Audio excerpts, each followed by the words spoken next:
So present Revanth Reddy ముఖ్యమంత్రిగా ఎట్లుంది sir పాలన? దూకుడు ముఖ్యమంత్రి తట్టాలు పడుతున్నాడు, చేయాలి ట్రై చేస్తున్నాడు. 10 ఏళ్ళగా అనేక రెగ్యులారిటీస్ నుంచి బయట పడాలంటే కొంచెం టైం పడుతుంది.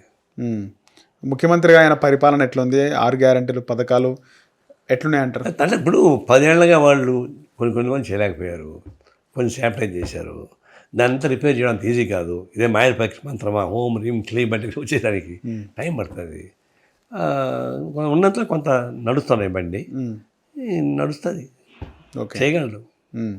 తర్వాత ఇంకోటి టీఆర్ఎస్ మన బలహీనత కూడా, అది టీఆర్ఎస్ కొంప కూలిపోతాను కదా, వాళ్ళ కొంపలో కొల్లూరు అయిపోయింది. ఇక వాళ్ళు ఆయనే హామస్ పడుకున్నాడు, వాళ్ళ కూతురు ఇంకో కొంపట పెట్టింది, వాళ్ళ ఇంటర్నల్ కుటుంబంలో పొలిటికల్ న్యూసెన్స్ అయ్యింది. ప్రాంతీయ పార్టీలు అంతా ఒక పొలిటికల్ సిస్టమ్ ఉండదు కదా, ఫ్యామిలీ సిస్టమ్ ఉంటుంది. చంద్రబాబు అయినా ఫ్యామిలీ సిస్టమే, కేసీఆర్ అయినా ఫ్యామిలీ సిస్టమే, దానిలో కైస్ అవుతుంది. అందువల్ల రేవంత్ రెడ్డికి పెద్ద ఇబ్బంది ఉంటుంది అనుకోను. ఈమె కవిత వల్ల టీఆర్ఎస్కి బాగా నష్టం ఉంటుంది. కవిత పార్టీ పెడితే ఏ విధంగా ఉంటుంది సార్ పరిస్థితి? పార్టీ పెట్టుకోవచ్చు, తిరగచ్చు, కానీ she's over ambitious. I don't think so sir the will get. ఆమెకి ఇప్పుడు ఆమె కూడా బ్యాక్గ్రౌండ్ లేకుండా రాజకీయ పడడం లేదు. She also got the strong background against the TRS. ఎవరుంటారు ఏంటనేది మనం ఊహించుకోవాలండి. స్ట్రాంగ్ బ్యాక్గ్రౌండ్ అంటే అదంతా మేము ఏంటి చెప్తాం ఇప్పుడు. నిజంగా కవితను మొన్న మంత్రివర్గ విస్తరణ క్యాబినెట్ ఎక్స్పాన్షన్లో 3 మంత్రులు అయినారు. అడ్లూరి లక్ష్మణ్ కుమార్, వివేక్ వెంకటస్వామి, వాకిటి శ్రీహరి 3 మంత్రులు అయినారు. మంత్రులుగా ప్రమాణ స్వీకారం చేసినారు. 4వ మంత్రిగా కవిత కూడా ప్రమాణ స్వీకారం చేయాల్సి ఉండే, లాస్ట్ మూమెంట్లో కవిత ఆగిపోయిందని చెప్పి రాలేదు. రేవంత్ రెడ్డి అంత ఫూల్ ఏం కాదు కదా, అని తెలుసుకోకూడదు కాదు. ఆమె కూడా ఎటు ఉపయోగించుకోవాలి చేసుకోగలరు తప్ప ఇటు చేయడు. మంచి మంత్రి పదవి ఇయ్యడు, చేయడు. దాని డిఫరెన్స్ పడిపోతాడు కదా. సో రాజకీయ దిట్ట అంటారా సార్ రేవంత్ రెడ్డి? రాజకీయ దిట్ట అంటారా? టిట్ ఫర్ టాట్ బాగా చేస్తాడు. ఏసే డైనమిజం ఉంటుంది ఆయన దగ్గర, దాన్ని నడుస్తుంది కొంతమంది. ఓకే, చంద్రబాబు ఉండు కాబట్టి రేవంత్ రెడ్డి ముఖ్యమంత్రి కాగలిగిండు ఈ స్థాయి వరకు అంటున్నారు. అందులో ఎంత నిజం ఉందంటారు? అది కరెక్ట్ కాదు. ఇది స్వయం కృషి. చంద్రబాబు నాయుడు ఎట్లయితే స్వయం కృషితో వచ్చాడో, స్వయం కృషి అంటే ఆయన ఒక ఎన్టీ రామారావు అల్లుడుగా కాకముందని రాజకీయాలకు వచ్చాడు. అవును, ఎన్టీ రామారావుని ఉపయోగించుకొని మన రాజకీయాలకు వచ్చాడు. తనకు ఒక బ్యాక్గ్రౌండ్, ఈయనకేం బ్యాక్గ్రౌండ్ లేదు రేవంత్కి. ఆయన సొంతంగానే ఇండిపెండెంట్గా ఎదిగినాడు. ఆ తర్వాత అట్లా టీడీపీకి వచ్చాడు తప్ప అతను మంచి రియల్ ఎస్టేట్ వ్యాపారస్తుడు. Okay, is a good business man, should business man. దాని నుంచి అతను డబ్బులు సంపాదిస్తాడు. ఓకే, ఇప్పుడు ఆయన భయపడాలి. Real estate also is not the industry, why should be disgraced అని అంటున్నాడు, ఓమని చెప్తున్నాడు. రైట్. సో ఆంధ్రప్రదేశ్ రాజకీయాల విషయానికి వస్తే కూటమి ప్రభుత్వం ఎట్లా ఉంది సార్ పరిపాలన? ఇప్పుడు జగన్మోహన్ రెడ్డి వల్లనే చంద్రబాబు గెలిచాడు.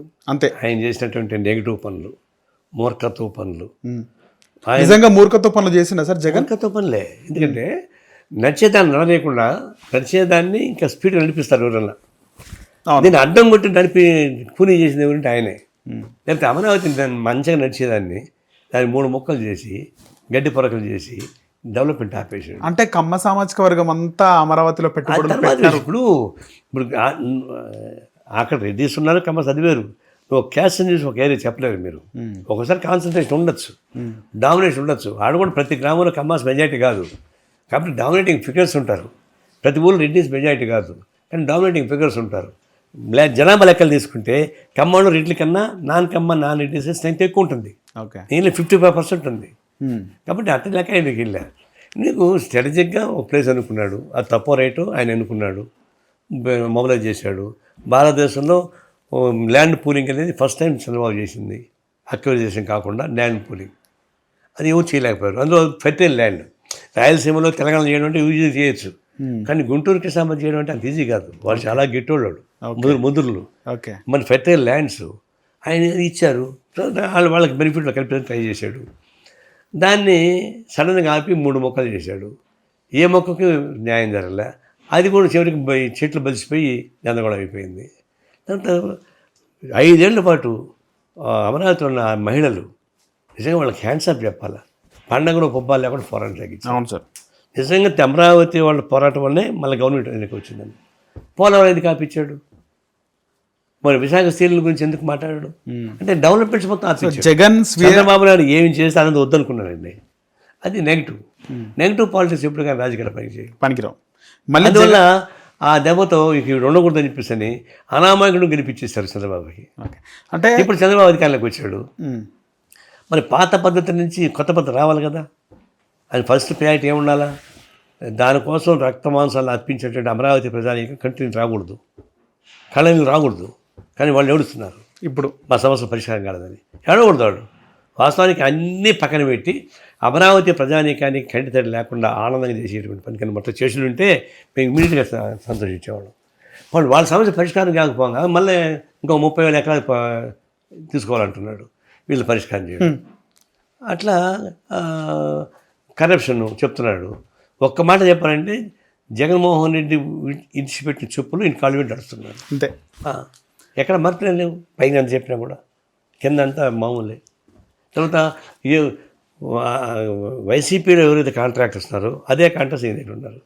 వైసీపీలో ఎవరైతే ముఖ్యమైన ఆఫీసర్ ఉన్నారో అదే ఆఫీసర్ మీద సేమ్ వాళ్ళకే. ఏం మారలే, మొక్కలు బాగానే తప్ప ఏం మార్పు ఉంటుంది. ప్రయారిటీ మొత్తం ఏముంటుంది, ప్రయారిటీ రైతులకు రామదాయకుండా ఏమని అంటాడు, కార్పొరేట్ అంటాడు, ఇంకొకటి అంటాడు. వాళ్ళు బిజీ తిరుగుతాడు విశాఖపట్నం చుట్టూ. తిరుగు పరిశ్రమ చేయాల్సిందే. First priority must be given here.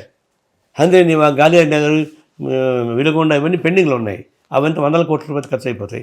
80,000 కోట్ల రూపాయలకు ప్లాన్ చేసి మనకి చర్ల పోలవరం అంటే ఎవడు ఒప్పుకుంటాడు. అందువల్ల అలివి కాని పనుల కోసం కాన్సన్ట్రేట్ చేస్తున్నాడు. అలివయ్యే పనులకు ప్రయారిటీ తగ్గుతాం. చివరిగా పవన్ కళ్యాణ్ గురించి ఏం చెప్తారు సార్? పవన్ కళ్యాణ్ గతంలో చెగువర లెఫ్టిస్ట్గా ఉన్నారు. జనసేన పార్టీ కలర్ కూడా కమ్యూనిస్ట్ కలరే, ఇప్పుడు సనాతన ధర్మం అంటున్నాడు. ఏమంటారు? ఊసరవెల్లి పవన్ కళ్యాణ్ అంతే. ఊసరవెల్లి ఊసరవెల్లి మీరు గతంలో చాలా చేస్తా కావాలంటే గతంలో చాలా అభిమానించారు, లైక్ చేసినారు పవన్ అదే చెప్తున్నా. ఆయన ఫస్ట్ చేకవరి డ్రెస్తోనే కాకుండా లెఫ్ట్ ఐడియాస్ ఉండేవి, లైబ్రరీకి లెఫ్ట్ బుక్స్ ఉండేవి. నాకు కూడా తెలుసు, నేను కూడా చూసాను బాగా. ప్రోగ్రెసివ్ ఐడియాలజీలో చిరంజీవి కన్నా ఆయన బెటరు. ప్రోగ్రెసివ్ ఐడియాలజీలో ఓకే. స్టేబిలిటీ తర్వాత సినిమాలో చెప్తా. ఆయన అంటే ఆయన రాజకీయానికి వచ్చాడు, లెఫ్ట్ కూడా కలిసి పనిచేసి ట్రై చేశాడు, కుదరలేదు. మన ఇండిపెండెంట్ చేశాడు, మన టీడీపీ కలిశాడు, ఆయన ఉప ముఖ్యమంత్రి అయ్యాడు. అది రాజకీయాలు వాళ్ళ ఇష్టం. రాజకీయ ఒకరు మారిపోతున్నారు కదా, రాజకీయ పార్టీ మారిపోతున్నప్పుడు ఆయన మారిన తప్పే ఉంది. కానీ ఉప ముఖ్యమంత్రి అయిన తర్వాత సనాతన ధర్మాన్ని పుణికిపుచ్చుకున్నాడు. సనాతన ధర్మం ద్వారా ఆయన వేష మార్చేశాడు, గుడ్డుకు పోతున్నాడు, కొబ్బరి కడుతున్నాడు. సనాతన ధర్మమే గొప్ప అని చెప్పేసి తమిళనాడు పోతే అన్ని ప్రచారం చేస్తున్నాడు. సనాతన ధర్మం చాలా డేంజరస్ ఫిలాసఫీ. సనాతన ధర్మం ఇప్పుడు సనాతన ధర్మంలో విడాకులు లేవు తెలుసా? విడాకులు లేవా? ఎందుకంటే ఒకసారి పెళ్లి చేసుకుంటే సచినట్టుగా భార్య ఉండాల్సిందే. ఓకే. వాడికి మొగుడు ఎంత దుర్మార్గుడైనా కూడా ఉండాల్సిందే, లేకపోతే అది సనాతన ధర్మం, నరకానికి పోద్ది. భర్త చనిపోతే భర్త చితి మంటల మీద భార్యను తగలబెట్టాలి, అది సనాతన ధర్మం. అంత ఇంకా చాలా ఉన్నాయి. అంటే కందుకూరి వీరేశలింగం లాంటి వాళ్ళు ఈ అంటే ఇదే కదా సార్, సతీ సహగమనం అని అప్పుడు నిర్మూలన చేశారు కదా. అవును, నిర్మూలించిన సనాతన ధర్మ ఫిలాసఫీ అది అంటే ఫిలాసఫీ అది. ఓకే. ఆ ఫిలాసఫీ మారలే. అట్లాంటి దాన్ని నువ్వు ఉప ముఖ్యమంత్రిగా ఉండి ఎట్లా ప్రచారం చేస్తావు? నువ్వు చేస్తే చేసుకో, రాజీనామా చేయి, రాజకీయ పదవికి చేసుకో. ఒకవేళ నువ్వు కాన్స్టిట్యూషన్ని మేము కాపాడుతామని ప్రమాణ స్వీకారం చేసి తర్వాత కాన్స్టిట్యూషన్కి వ్యతిరేకంగా సనాతన ధర్మాన్ని సపోర్ట్ చేస్తే ఎట్లా కుదురుతుంది? రెండు కుదరదు. ఎందుకు ఆ విధంగా మారిండి అంటారు? అదే కదా ఊసకుండా అని చెప్పి ఊసరవెల్లి అని చెప్తున్నారు. ఎందుకు మారాలి కదా, ఇంకెందుకు మారాల్సిన అవసరం ఎందుకు వచ్చింది? తెలంగాణ సపరేట్ అయినందుకు ఆయన మారాల్సి వచ్చిందా? ఎన్ని కాకమ్మ కథలు చెప్పనేయండి, నేను దాంట్లో ఎక్కువ చెప్పగలను. I don't want tell all these things. ఆయన ఊసరవెల్లి that's all. Pawan Kalyan is ఊసరవెల్లి అంటారు. ఓకే. అంటే గతంలో కొన్ని చెప్పిండు ఆయన, మా నాన్న సిగరెట్ తాగేవాడు, అవన్నీ పక్కన వెళ్ళేయండి, అయిపోయింది కహానీ కథలు అర్థమయ్యండి. అంటే దీపంతో సిగరెట్ ముట్టించుకునేవాడు మా ఫాదర్ అని, తర్వాత మాకు రామాయణం చెప్పిండు అని తర్వాత మాట్లాడడం. చూడు, గొప్ప వ్యక్తుల గురించి చెప్తా కానీ అట్లాంటి చరిత్ర గురించి పవన్ కళ్యాణ్ గొప్ప వ్యక్తి కదా. ఏం గొప్ప వ్యక్తి, యాటిట్యూడ్ కనిపిస్తుంది కదా, యాటిట్యూడ్ కనిపిస్తుంది. పెద్ద స్టార్ హీరో రాజకీయాల్లోకి వచ్చి ఉప ముఖ్యమంత్రి అయ్యిండు. హీరోలు వాళ్ళ హీరోయిజం నేను దాన్ని చెప్పడం, పర్సనల్ లైఫ్ వేరు. ఓకే సార్, ఇదైతే పెద్ద క్వశ్చన్ మార్క్ క్వశ్చనే. అంటే పవన్ కళ్యాణ్ని గతంలో పరిటాల రవి గుండె కొట్టించిండు అనేది చాలా వైరల్ అయింది అది. అందులో అది నిజమా అబద్ధమా వాస్తవం ఎంత ఏమో ఉంది? ప్రచారంలో ఉంది మాట వాస్తవమే. ఉమ్. పరిటాలలో కూడా ఇక్కడ ఉన్నాడు. అది కూడా హైదరాబాద్లోనే. పరిటాల ఉండి పక్కన సైట్ ఒకటి ఉంది, దాని మీద ప్రాబ్లం వచ్చింది, అది జరిగింది అన్నారు. కానీ నాకు కూడా తెలియదు, క్లియర్గా. ఆధారాలతో కూడిన వార్తలు ఉన్నాయి ఆ విషయంలో.